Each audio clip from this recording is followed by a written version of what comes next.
Di punto in bianco è la cena in bianco che con la formula del flash mob anima da 5 anni il centro di Udine.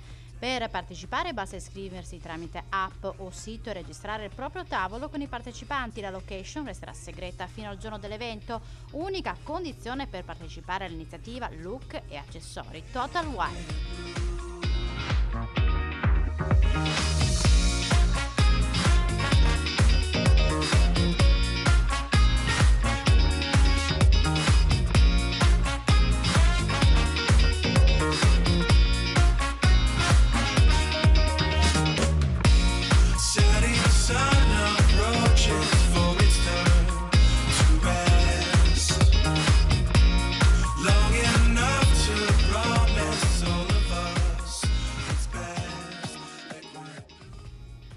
Con questa nuova edizione si raggiunge il primo lustro, un grande traguardo per l'evento che ha visto negli anni crescere nelle presenze e diventare uno degli appuntamenti più chic dell'estate udinese, nonché l'evento gratuito one shot più partecipato della città, con una crescita costante negli anni del numero di partecipanti.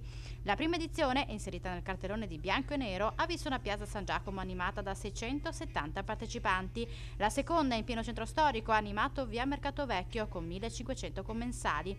Il terzo anno 3800 ospiti hanno tinto di bianco Piazza Duomo. Nell'ultima edizione sono stati battuti tutti i record, con ben 5300 iscritti alla cena che si è tenuta nella fantastica location di via Aquileia.